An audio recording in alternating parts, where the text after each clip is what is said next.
శ్రీ గురుభ్యో నమః. శుద్ధ విద్యాంకురాకార ద్విజ పంక్తి ద్వయోజ్వల.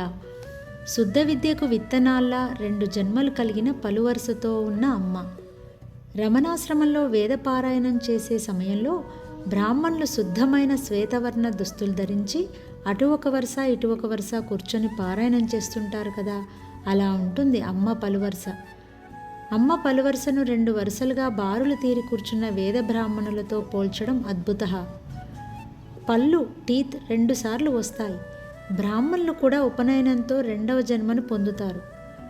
బీజం వృక్షంగా ఎలా విస్తరిస్తుందో అలా బ్రహ్మ విద్యను విస్తరింపచేసే బ్రాహ్మణుడు వేద విద్యకు బీజం లాంటివాడు. విశాల వృక్షాలకు మూలమైన బీజాల్లా శుద్ధమైన బ్రహ్మ విద్యకు బీజాల్లా ఉన్నాయి అమ్మ పలువరుస. బ్రహ్మ విద్య శుద్ధ విద్య. ఎందుకంటే శుద్ధత్వం ఉన్న చోటే స్వపర అనే ద్వైతభావం ఉండదు. బ్రహ్మ విద్య అంటే అద్వైతమే. ఇదం ప్రపంచం, అహం పరమాత్మ అనే భేదాలు లేనిది ఏదో అదే శుద్ధ విద్య. ఇది అనేది ఏది నేను కాదు అని అన్నిటినీ త్రోసివేస్తే అది ఒక్కటే మిగులుతుంది. ఆ ఒక్కటి నేనే అని తెలుస్తోంది.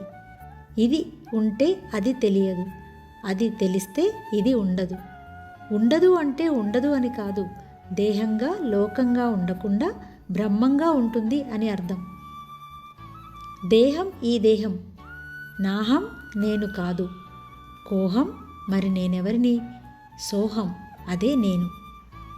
ప్రపంచం వైపు నుంచి పరమాత్ముణ్ణి చూడకూడదు, పరమాత్ముడి వైపు నుంచి ప్రపంచాన్ని చూడాలి.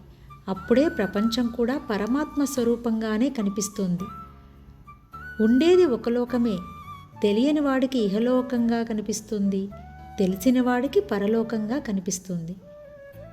గురువు అంటేనే వేద బ్రాహ్మణుడు, అంతే, వేరొక మాటే లేదు. వేద పరిచయం లేకనే బ్రాహ్మీ స్థితిని పొందినవాడు అవధూత లేక అత్యాశ్రమి అనవచ్చు. గురువు వద్ద నియమం ఉంటుంది, ఉదాహరణ కావ్యకంఠ. అత్యాశ్రమి వద్ద నియమం ఉండదు, ఉదాహరణ రమణ భగవాన్. రమణుడు లాంటి అవధూతకు జందమూ లేదు, బంధమూ లేదు. గురు శిష్య పరంపర అసలే లేదు. గురువుని అనుసరించగలం, అవధూతను అనుసరించలేం. రమణుడు కూడా లోకానికి బోధించినట్టే ఉంది, కానీ అది కేవలం తన స్వరూప స్థితిని గురించి చెప్పడమే, అంతేకాని అది శిష్యులకు మార్గనిర్దేశం చేయడం కాదు. రమణుడికి గురువు లేడు, శిష్యుడు లేడు. ఏ తీగకు పుట్టని అద్భుత పుష్పం రమణుడు, ఆ జ్ఞానమూర్తి స్వయంభూ. దూర ప్రయాణం చేస్తున్నప్పుడు అనేక దారులు ఉన్న కూడలి వద్ద సహజంగానే ఆగిపోతాం, ఏ దారిలో వెళ్ళాలో తెలియక. అక్కడ ఎవరో ఒకరు వచ్చి చెబితే గాని ముందుకు వెళ్ళలేం. అలాగే శాస్త్రాలు అనేకం ఉన్నాయి కనుక గురువు యొక్క అవసరం ఏర్పడింది. గురువు శాస్త్ర పద్ధతిలో ఉన్న ఒక పరంపరను అనుసరించి బోధించి ఉద్ధరిస్తాడు శిష్యుణ్ణి.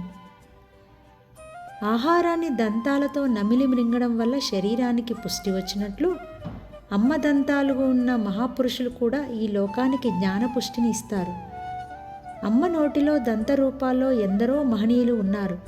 దంతాలు 32 కాబట్టి 32 మంది మహనీయుల పేర్లను మాత్రమే స్మరించుకుందాం.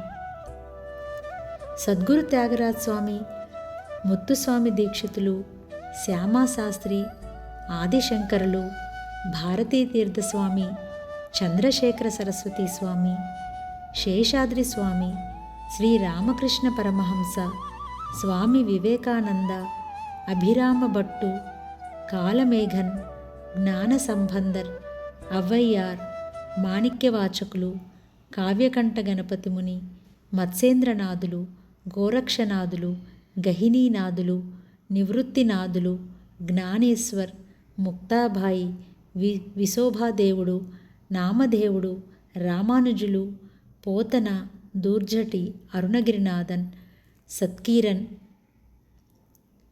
సొరకాయల స్వామి, పూండి స్వామి, వెంకయ్య స్వామి, రాణి నరసింహ శాస్త్రి.